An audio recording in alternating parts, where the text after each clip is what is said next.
Hi നമസ്കാരം പ്രിയപ്പെട്ടവരെ. നമ്മുടെ സമൂഹത്തിൽ നമുക്ക് ഉൾക്കൊള്ളാൻ പറ്റാത്ത അല്ലെങ്കിൽ നമുക്ക് അംഗീകരിക്കാൻ പറ്റാത്ത ഒരു പ്രവൃത്തിയായിരുന്നല്ലോ ഈ ബിഗ് ബോസ് താരങ്ങളായിട്ടുള്ള ആദില നൂറാണ്. അവരുടെ പല കേസുകളും ഇതിനു മുമ്പ് നമ്മൾ സംസാരിച്ച് പോയിട്ടുള്ളതാണ്.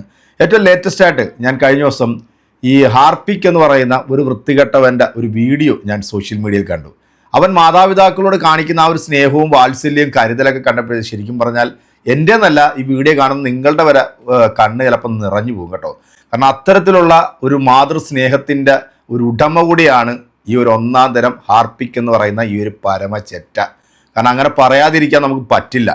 ഇതിലും രൂക്ഷമായ ഭാഷയിൽ നമുക്ക് വിമർശിക്കണമെന്നാണ് ഉള്ളത്. പക്ഷേ ഇതുപോലെ ഒരു നാലാംകട പ്രവൃത്തി ചെയ്യുന്ന അല്ലെങ്കിൽ ഇവിടുത്തെ സംഖ്യകൾക്കും കാസുകൾക്കും വേണ്ടി അവരുടെ അമേദ്യം അമൃതാണെന്ന് പറഞ്ഞ് 5-6 നേരം വെട്ടി വിഴുങ്ങി ആസനത്തിൽ വാലും ചുരുട്ടി ഇരുന്നുകൊണ്ട് ഏമ്പക്കവും വിടുന്ന ഈ വൃത്തികെട്ട ഊളെ കുറിച്ചിട്ട് ഇനി എന്താണ് പറയേണ്ടത്? ഈ ആദില നൂറ വിഷയം ഞാൻ ഇതിനകത്തേക്ക് ഇൻക്ലൂഡ് ചെയ്തത് എന്താണെന്ന് വെച്ച് കഴിഞ്ഞാൽ, കഴിഞ്ഞ ഒരു ഇൻ്റർവ്യൂവിൽ ഇവൻ പറയുന്ന ഒരു വളരെ പ്രധാനപ്പെട്ട ഒരു കാര്യമുണ്ട്. അതിനകത്ത് നമ്മുടെ അൻസാരി സുഹേരി ഉസ്താദ് അല്ല കൃത്യമായി വ്യക്തമാകുന്ന രീതിയിൽ ഒരു മറുപടി കൊടുത്തിട്ടുണ്ട്. നിങ്ങൾ വീഡിയോ ആരും സ്കിപ്പ് ചെയ്യരുത്, വീഡിയോ നിങ്ങൾ മുഴുവനായിട്ട് കാണുക.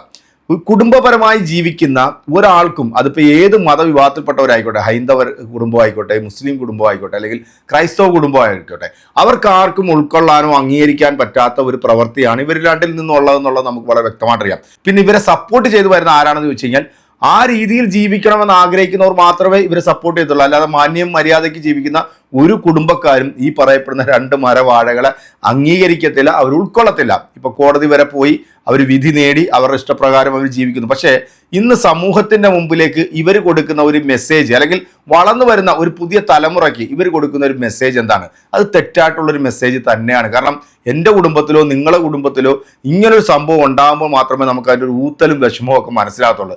ഈ വന്നിരുന്ന് ന്യായീകരിക്കുന്ന ആൾക്കാരുണ്ടല്ലോ, ഇവരെയൊക്കെ സത്യത്തിൽ ഷെയിം എന്നല്ലാതെ നമുക്ക് വേറെ ഒന്നും പറയാൻ പറ്റില്ല. എന്തായാലും ഈ ഒരു ചെറിയ വീഡിയോ ഒന്ന് കണ്ടതിന് ശേഷം ഞാൻ നിങ്ങൾക്ക് വളരെ പ്രധാനപ്പെട്ട ഒരു വീഡിയോയും കൂടെ ഞാനൊന്ന് കാണിച്ചു തരാം. ജനിപ്പിച്ച് ഇത്രമേലൊക്കെ ആക്കിയ സ്വന്തം മാതാപിതാക്കളെ കുറിച്ചിട്ടൊക്കെ ഇവരിങ്ങനെ പറയുമ്പോൾ പിന്നെ ഇവരൊക്കെ ഈ സമൂഹത്തിൽ ആരാണ് അംഗീകരിക്കുന്നത്? എന്തായാലും ഇതൊന്നും കേട്ടോ നിങ്ങൾ. എന്നോടൊക്കെ പറയായിരുന്നു ഷോർട്ട് ഡ്രസ് ഇട്ട് ഇറങ്ങരുത്, പുറത്തേക്ക് ഇറങ്ങരുത്, ഒന്നെങ്കിൽ പള്ളി കമ്മിറ്റിന്ന് വിളിച്ച് പറയും, അല്ലെ കത്ത് വിടും വീട്ടിലേക്ക്. അങ്ങനെയൊക്കെ പ്രശ്നങ്ങൾ ഉണ്ടായിട്ടുണ്ട്. ഞാനൊരു ജീൻസിന്റെ പാൻറ്റും അതുപോലെ ഒരു എന്താ പറയാ ഒരു ബനിയൻ ഇട്ട് പോയി ഒരു കല്യാണത്തിന് പോയി. അപ്പോഴേക്കും പള്ളിയിൽ നിന്ന് ലെറ്റർ വന്ന്, നിങ്ങളെ മോള് ഇങ്ങനെ ഡ്രസ്സ് ഇട്ട് വന്ന് ഇങ്ങനെ ഇടാൻ പാടില്ല അങ്ങനെയൊക്കെ പറഞ്ഞു. എൻ്റെ മകളാണ്, ഞാന് കൊല്ലാൻ ശ്രമിക്കുന്നതും എന്താ പറയാ എന്ത് കാര്യങ്ങൾ ശ്രമിക്കുന്നതാണെങ്കിലും അതെന്റെ മകളാണ് എന്നുള്ളതല്ല, അതെന്റെ ഈഗോനെ ഹേർട്ട് ചെയ്ത്. So let's cut it off. അങ്ങനെ തന്നെ ഉള്ളൂ. അതിന്റെ ഇടയ്ക്ക് ഗുണ്ടകളുടെ സംഭവങ്ങൾ അങ്ങനത്തെ കുറച്ച് സംഭവങ്ങളൊക്കെ കൊല്ലാൻ വരെ നോക്കിയിട്ടുണ്ട്.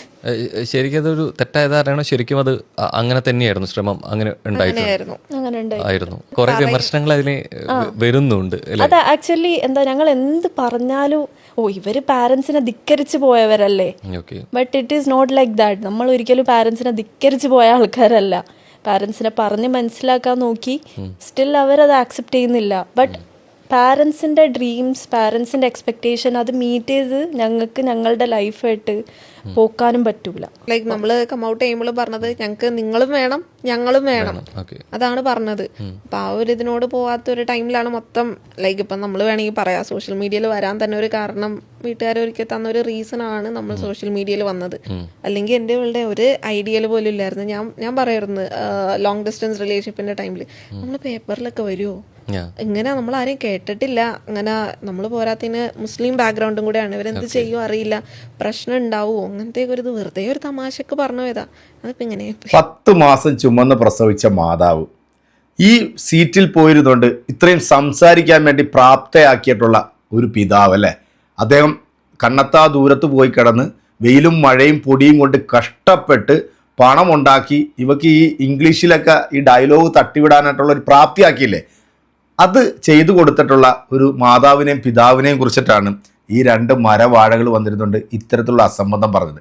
പിന്നെ മദ്രസയിൽ പഠിക്കുന്ന സമയത്ത് ഞാനൊരു ജീൻസ് ഇട്ടാൽ, ഞാനൊരു ടീഷർട്ട് ഇട്ട് കഴിഞ്ഞാൽ പള്ളിയിൽ നിന്ന് കത്ത് വരും പോലും.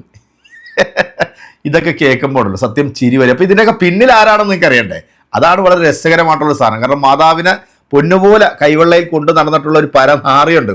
അവൻ്റെ മാതാവിനെ കുറിച്ചിട്ട് പറഞ്ഞത് എന്താണെന്നുകൂടെ എൻ്റെ പ്രിയപ്പെട്ട പ്രേക്ഷകരെ നിങ്ങളെല്ലാവരും ഒന്ന് കേൾക്കണം. കാരണം എന്നിട്ട് ഇവൻ ഈ സമൂഹത്തിൻ്റെ മുന്നിലേക്ക് ഇറങ്ങി നിന്നുകൊണ്ട് കൊണയടിക്കുമ്പോഴത്തേക്കുണ്ടല്ലോ ചെരുപ്പിനകത്ത് അമേദ്യം മുക്കിയിട്ട് ഇവന്റെ കർണക്കുറ്റി നോക്കി അടിക്കാൻ ഇവിടെ സമൂഹം തയ്യാറാകണം. ഇല്ലെങ്കിലുണ്ടല്ലോ ഈ കേരളം ഈ വൃത്തികെട്ട നാറികൾ നശിപ്പിക്കും. എന്തായാലും നമുക്ക് അതും കൂടെ ഒന്ന് കേട്ടു നോക്കാം. ഉമ്മാടെ മഹത്വം പറഞ്ഞുള്ള ആരിഫിക്കാണ് വീഡിയോ കണ്ട് എന്റെ കണ്ണ് നിറഞ്ഞൊഴുകിപ്പോയി. പറയുക, ഈ പ്രോബ്ലം കൂടുതൽ ഉണ്ടാക്കിയിരുന്നത് നൂറയുടെ ഫാമിലിയിൽ നിന്നാണെന്നാണ് ഞാൻ മനസ്സിലാക്കി. അവിടുന്നാണ് കൂടുതൽ ഇത്തരത്തിലുള്ള സംഭവങ്ങളൊക്കെ ഇപ്പോൾ പറഞ്ഞു കേട്ടിട്ടുള്ളത്. മാത്രമല്ല നൂറ ഉമ്മയെ ഉമ്മ എന്നൊന്നും വിളിക്കാറില്ല, വേറെ എന്തൊക്കെയാണ് വിളിക്കുന്നത്. അത്രയും ദേഷ്യമാണ്. ഞാനെപ്പോഴും ചോദിക്കാറുണ്ട്, ഒന്നല്ലെങ്കിൽ ഉമ്മയല്ലേ ഇങ്ങനെയൊക്കെ വിളിക്കാമെന്ന് ഞാൻ വരെ ചോദിച്ചിട്ടുണ്ട്. അപ്പൊ പറയും അത് കാക്ക പറഞ്ഞാൽ മനസ്സിലാവില്ല. നൂറയോട് പറഞ്ഞു, എന്തൊക്കെയായാലും നമ്മുടെ സ്വന്തം ഉമ്മ അല്ലേ. ഉമ്മ എന്ന് പറഞ്ഞ ആരാ? നമ്മളെ പെറ്റ് വളർത്തിയതല്ലേ, നമ്മളെ പോറ്റിയതല്ലേ. ആരിഫിക്കാട ഒരൊറ്റ മറുപടി, ഹൃദയഭേദകമായ വാക്ക് കേട്ട് നൂറ പോലും പൊട്ടിക്കരഞ്ഞു പോയി.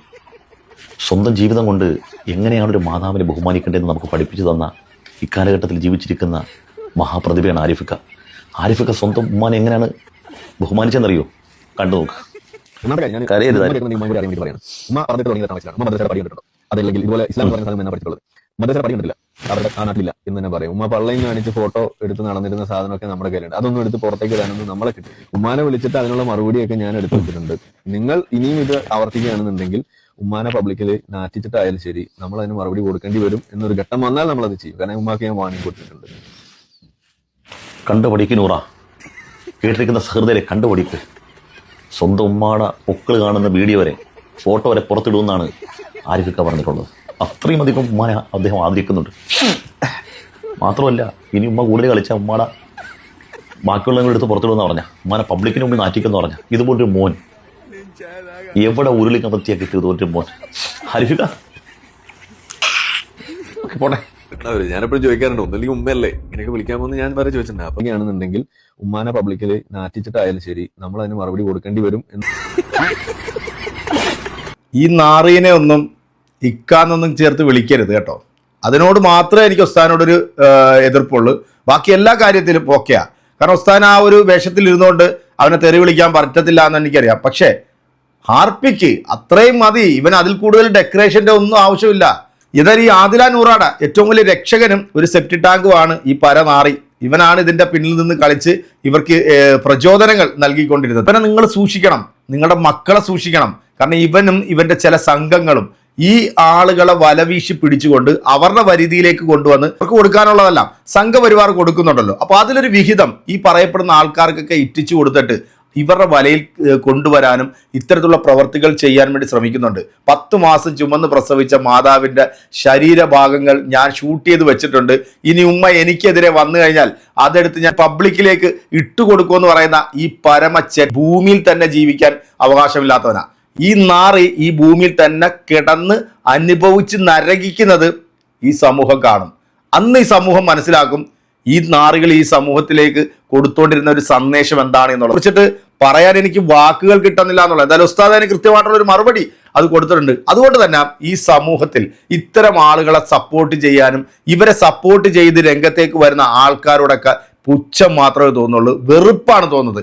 അവനവൻ്റെ കുടുംബത്തിൽ ഉണ്ടാകുമ്പോൾ മാത്രമേ ആ ഊത്തലും എന്താണെന്നുള്ളത് നിങ്ങൾക്ക് ഓരോരുത്തർക്കും മനസ്സിലാകത്തുള്ളൂ. വീഡിയോ കണ്ട നിങ്ങളുടെ വിലയേറെ അഭിപ്രായങ്ങൾ കമൻറ്റുകൾ നമ്മുടെ കമൻറ്റ് ബോക്സിൽ അറിയിക്കുക. അടുത്തൊരു വീഡിയോ ആയിട്ട് വീണ്ടും കാണാം. അതുവരേക്കും എല്ലാവർക്കും